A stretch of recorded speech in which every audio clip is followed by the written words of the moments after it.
Kita berjumpa kembali Bapak Ibu Saudara di dalam pemahaman Alkitab. Kita akan melanjutkan pemahaman Alkitab kita tentang sengsara Tuhan Yesus. Namun sebelum Yesus dibawa ke Gubernur Pilatus, sebenarnya saudara-saudara Alkitab menceritakan ada kisah yang menarik tentang dua murid Yesus, yaitu tentang Petrus dan Yudas. Nah saudara-saudara, kedua murid ini adalah kedua murid utama.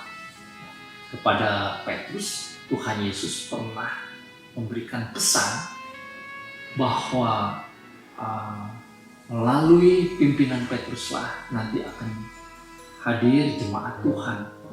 Petrus berulang kali diingatkan untuk mengembalakan jemaat, mengembalakan domba-domba milik Tuhan. Sedangkan kepada Yudas, Tuhan Yesus menitipkan atau memberikan kepercayaan untuk mengelola keuangan pelayanan Tuhan. Jadi saudara-saudara, kedua murid ini adalah murid-murid yang istimewa. Namun Alkitab mencatat di saat-saat terakhir kedua murid ini mengalami pengalaman yang demikian dramatis. Saudara, kita akan periksa Petrus dahulu, kemudian Yudas ya. Mengenai penyangkalan Petrus kepada Tuhan Yesus itu dicatat di keempat bagian Alkitab sebetulnya, tetapi saya akan mengambil hanya di bagian Injil Matius ya yang akan kita baca. Demikian, Matius 26 ayat yang ke-69 sampai dengan ayat yang ke-75. Sementara itu Petrus duduk di luar di halaman, maka datanglah seorang hamba perempuan kepadanya, katanya, "Engkau juga selalu bersama-sama dengan Yesus orang Galilea itu." Tetapi ia menyangkalnya di depan semua orang, katanya, "Aku tidak tahu apa yang engkau maksud." Ketika ia pergi ke pintu gerbang, seorang hamba lain melihat dia dan berkata kepada orang-orang yang ada di situ, "Orang itu bersama-sama Yesus, orang Nazaret itu." Dan ia menyangkalnya pula dengan bersumpah, "Aku tidak kenal orang itu." Tidak lama kemudian orang-orang yang ada di situ datang kepada Petrus dan berkata, "Pasti engkau juga salah seorang dari mereka. Itu nyata dari bahasamu." Maka mulailah Petrus mengutuk dan bersumpah, "Aku tidak kenal orang itu." Dan saat itu berkokoklah ayam. Maka teringatlah Petrus akan apa yang dikatakan Tuhan Yesus kepadanya, "Sebelum ayam berkokok, engkau telah menyangkal aku 3 kali." Lalu ia pergi keluar dan menangis dengan sedihnya. Saudara-saudara, pada bagian yang lain di dalam Injil Yohanes ada tambahan keterangan ketika Petrus menyangkal yang kedua kali, itu yang berbicara adalah salah seorang dari keluarga Malkus. Malkus itu tentara yang dihunuskan telinganya oleh Petrus. Jadi memang ada tambahan demikian. Nah saudara, pada bagian ini kita melihat Petrus masuk di dalam semua pencobaan, seperti masuk di dalam perangkap. Pada waktu itu Petrus dengan seorang murid yang lain, mungkin Yohanes, yang biasa sebetulnya keluar masuk bait Allah, akhirnya mendekat ke bait Allah, ingin mengetahui apa yang terjadi di dalam bait Allah. Mungkin Petrus merasa dia mempunyai tanggung jawab, atau dia masih penasaran, ingin membela Tuhan Yesus, entah bagaimana caranya. Karena itu dia mengikuti rombongan itu dan lalu masuk di dalam bait Allah. Ketika subuh hari, ketika imam-imam itu sudah mengambil keputusan untuk menghukum mati Tuhan Yesus, akan membawa Yesus ke pengadilan pemerintah Romawi, pada waktu itu ada seorang hamba perempuan datang dan mengatakan, "Engkau pastilah orang itu ya, kelompok dari Yesus atau murid dari Yesus, bersama-sama dengan Yesus." Pada saat itu saudara, Petrus tidak menduga ada orang yang mengenali dia dan mempertanyakan hal itu. Ini seperti sebuah tonjokan kalau tinju atau sengatan, kalau binatang yang menyengat itu. Tiba-tiba begitu mengejutkan Petrus, Dan Petrus pada waktu itu kehilangan keberanian, kehilangan iman, kehilangan kekuatan. Karena apa yang disaksikan tentang Yesus tidak seperti yang dia harapkan. Karena itu dia menyangkal, oh bukan, aku tidak kenal. Yang kedua, hamba yang kedua, bahkan hamba yang kedua itu berkata terus terang kepada orang-orang, bukan kepada Petrus. Kalau yang pertama dia bertanya atau berkata kepada Petrus. Yang kedua, dia mengatakan kepada orang-orang banyak, menuduh, ini Petrus nih, orang ini bersama dengan Yesus orang Galilea. Dan Petrus bahkan bersumpah di sini mengatakan tidak mengenal Yesus. Dan yang ketiga, ketika Petrus berpindah ke tempat yang lain di sekitar Bait Allah, orang-orang lain datang berkerumun, lalu kemudian berkata kepada Petrus, pasti engkau orang Galilea itu, teman dari orang Galilea yang dihukum itu, dari bahasamu kami mengenal. Dan Petrus kemudian bukan hanya bersumpah, tetapi dia mengutuk, aku tidak mengenal. Saudara-saudara, perkataan Petrus atau pernyataan Petrus, penyangkalan Petrus tentang hubungannya dengan Yesus itu mengingatkan Petrus kepada janjinya. Karena sesudah Petrus 3 kali menyangkal sebagaimana yang Tuhan Yesus pernah membuatkan, sudah engkau menyangkal aku 3 kali, maka ayam akan berkokok. Dan saudara-saudara, itu begitu membuat Petrus sedih, ya, sedih sekali. Nah, di bagian Alkitab yang lain bahkan pada waktu Petrus menyangkal yang ketiga kali, Petrus melihat tatapan mata Tuhan Yesus. Mereka saling bertatap. Saudara-saudara, ini sebuah drama ya, atau sebuah keadaan yang sangat dramatis. Saya pikir saudara-saudara, ketika Petrus menyangkal yang pertama kali, dia pun sudah sangat menyesal dan takut dan sedih. Tetapi rupanya ketakutan kepada keadaan sekelilingnya lebih besar daripada ketakutan kepada janjinya atau kepada Tuhan. Saudara-saudara, kita belajar satu hal pada bagian ini. Sebenarnya Petrus bisa saja pada waktu itu tidak berada di dalam pencobaan. Tetapi ego dan kesombongan Petrus membuat dia akhirnya terjebak di dalam pencobaan. Yohanes, kalau memang betul murid yang bersama dengan Petrus itu adalah Yohanes, saudara-saudara tidak mengalami kejadian seperti ini. Nah, saudara-saudara, jadi kita melihat di dalam kehidupan kita pun seringkali saudara-saudara kita jatuh di dalam pencobaan. Ketika kita lemah, itu karena kita memang masuk di dalam pencobaan. Kita menjatuhkan diri di dalam keadaan yang memang kita lemah. Tempat di mana kita lemah, kita justru menjerumuskan diri. Seharusnya kita menghindari. Saudara-saudara, penyangkalan Petrus itu adalah sebuah tragedi, sebuah kejadian yang mengingatkan kita betapa kita harus waspada. Jadi saudara-saudara, baiklah kita waspada, baiklah kita berhati-hati, karena seringkali pencobaan itu datang tiba-tiba. Kepada orang sekaliber Petrus pun yang melihat tanda-tanda mujizat yang besar, Petrus tidak waspada dan dia akhirnya jatuh di dalam penyangkalan. Nah, saudara, kemudian kita akan lanjutkan di pasal 27 mengenai Yudas. Akhir hidup Yudas tidak diceritakan pada bagian yang lain, saudara, selain pada bagian ini, yaitu Matius 27. Kita akan membaca. Ketika hari mulai siang, jadi mungkin ini sekitar jam 6 atau jam 7 pagi, saudara-saudara, semua imam kepala dan tua-tua bangsa Yahudi berkumpul dan mengambil keputusan untuk membunuh Yesus. Mereka membelenggu dia, lalu membawanya dan menyerahkannya kepada Pilatus, wali negeri itu. Jadi mereka ketika berjalan, saudara-saudara, itu memang tidak terlalu jauh tempatnya, mungkin sekitar 1 kilometer. Pada waktu itu, pada waktu Yudas yang menyerahkan dia melihat bahwa Yesus telah dijatuhi hukuman mati, menyesallah ia, lalu ia mengembalikan uang yang 30 perak itu kepada imam-imam kepala dan tua-tua dan berkata, aku telah berdosa karena menyerahkan darah orang yang tak bersalah. Tetapi jawab mereka, apa urusan kami dengan itu? itu urusanmu sendiri. Maka ia pun melemparkan uang itu ke dalam bait bait suci, lalu pergi dari situ dan menggantung diri. Imam-imam kepala mengambil uang itu dan berkata, tidak diperbolehkan memasukkan uang ini ke dalam peti persembahan, sebab ini uang darah.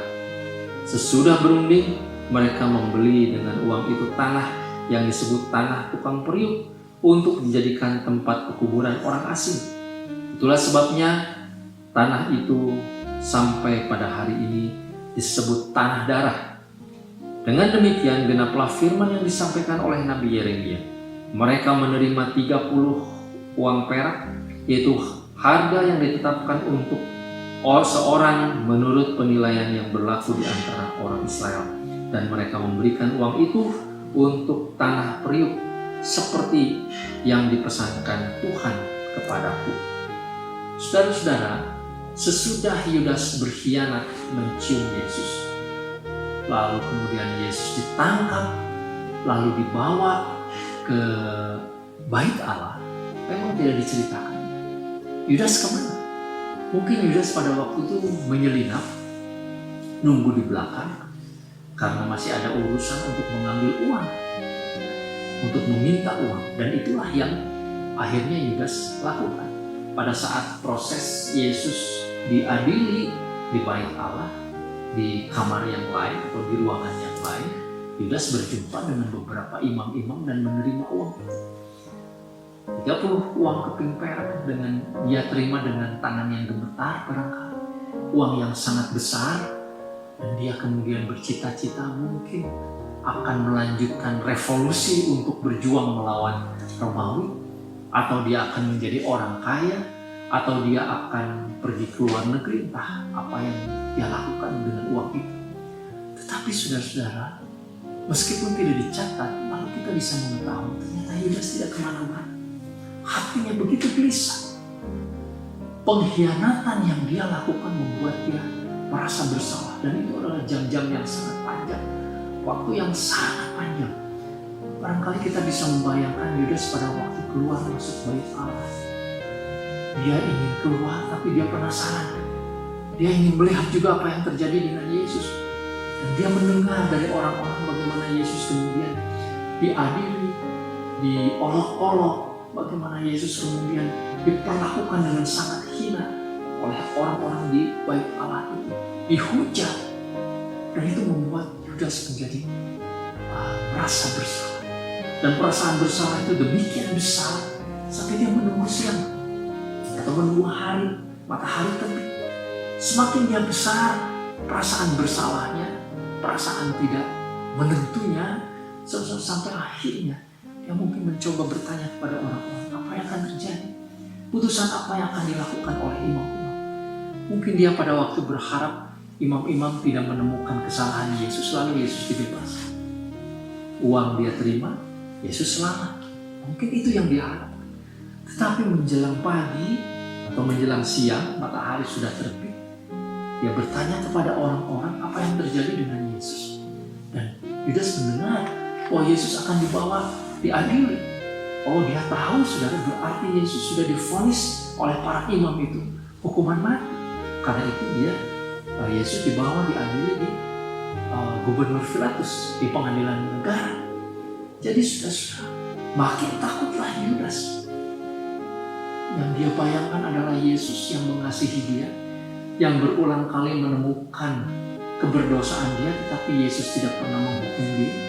Dia mengingat bagaimana Yesus mengasihi dia, mengangkat dia menjadi murid, mengajari dia tentang kasih, mengajari dia tentang bagaimana melakukan untuk hal-hal di kerajaan Allah.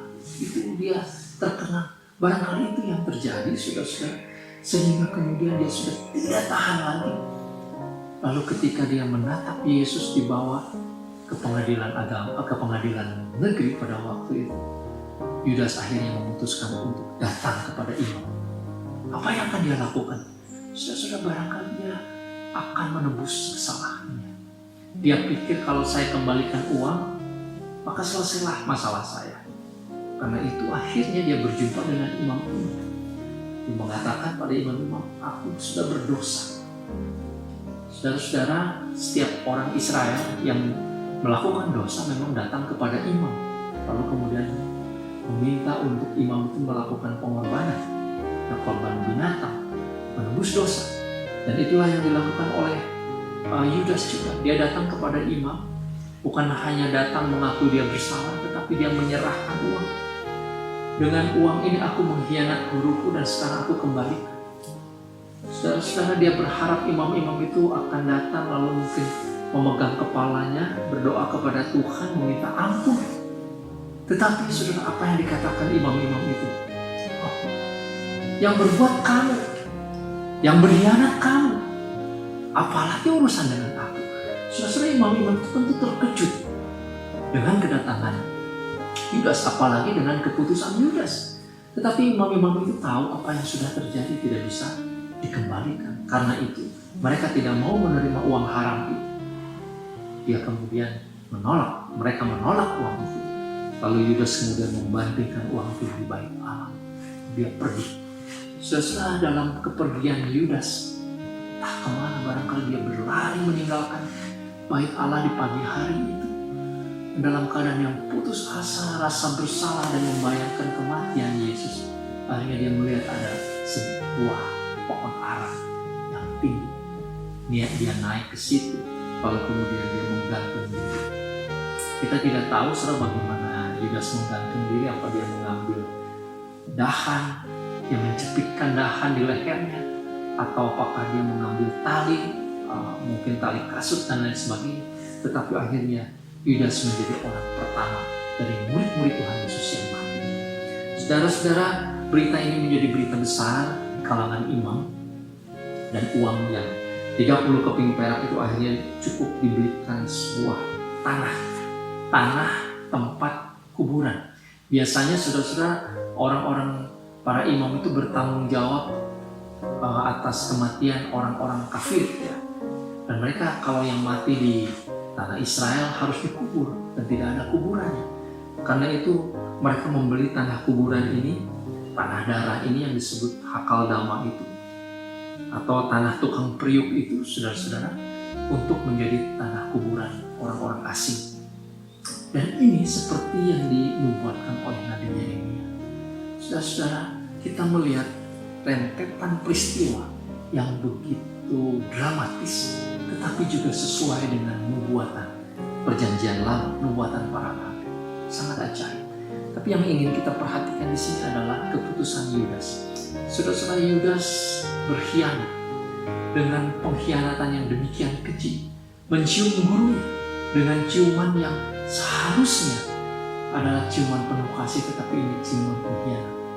Wah, betapa besar dosa.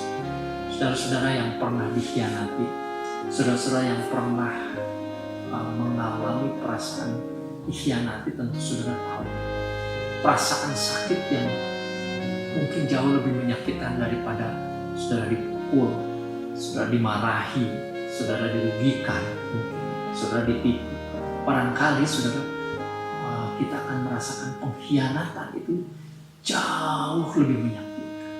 Dan Yudas tahu apa yang dia perbuat itu demikian menyakitkan hati Tuhan. Tetapi sebenarnya saudara-saudara, kalau dia ingat ajaran Tuhan Yesus, sebetulnya pada pagi hari dia masih bisa berlutut, bertelut, meminta ampun kepada Tuhan. Petrus menyangkal Tuhan, dia sedih, tapi dia kemudian datang kepada Tuhan. Dia mengakui segala dosa dan kesalahan. Kesedihan Petrus itu cukup lama, saudara-saudara, kalau kita baca, sampai hari Pentakosta. Jadi itu terjadi selama 40 hari. Petrus juga diliputi dengan kesedihan dan rasa bersalah yang besar. Tidak kurang sedih seperti Yudas. Tetapi Petrus datang pada Tuhan. Sedangkan Yudas tidak. Yudas mengambil keputusan sendiri ketika dia menyesali segala dosanya, lalu kemudian dia mengakhiri hidupnya dengan gantung diri. Saudara-saudara, apa yang dilakukan Yudas berbeda dengan yang dilakukan Petrus sesudahnya. Penyangkalan Petrus dan pengkhianatan Yudas adalah dosa yang sama, tetapi akhir kisah mereka berbeda. Yudas mengambil keputusan menurut ego dan pikirannya sendiri, sedangkan Petrus mengambil keputusan menurut ajaran Tuhan. Saudara-saudara, setiap orang kita sebagai murid Tuhan mungkin juga pernah melakukan kesalahan. Tetapi bujukan si iblis, bujukan kuasa kegelapan adalah kita melakukan kesalahan dan terus berbuat kesalahan. Kalau berlari itu semakin jauh, semakin mengikuti keinginan kita. Entah di dalam penyesalan, entah di dalam dosa, entah di dalam kemarahan, saudara-saudara. Terus semakin jauh. Tuhan menginginkan kita datang kepada Tuhan. Kalau saat ini, saudara-saudara, kita mungkin juga mengalami perbuatan dosa, melakukan hal-hal yang salah di hadapan Tuhan, yang Tuhan inginkan. Kembalilah. Tangan Tuhan ulur, Dia selalu memanggil untuk orang datang kepada supaya bertobat kembali. Jangan melakukan seperti yang dilakukan oleh Yudas Iskariot ini, tetapi biarlah kita menjadi seperti Petrus yang datang kepada Tuhan, menyesali segala perbuatan, lalu mengalami perubahan oleh kuasa Roh Kudus, bahkan dipakai oleh Tuhan. Kiranya sudah pada bagian ini menjadi pelajaran bagi kita. Amin. Tuhan memberkati. Mari kita berdoa. Bapa, tolonglah kami di tengah-tengah pelajaran. Kami melihat kisah sengsara Tuhan. Kami menyaksikan ada dua murid Tuhan yang mengalami kejadian yang demikian dramatis, tetapi akhir yang tragis. Tuhan, tolonglah supaya kami belajar seperti Petrus yang datang kepada Tuhan, mengalami pertobatan dan pemulihan. Tidak seperti Yudas yang akhirnya mengakhiri kehidupan di dalam dosa. Mohon berkat di dalam nama Tuhan Yesus. Amin. Tuhan memberkati saudara, sampai berjumpa.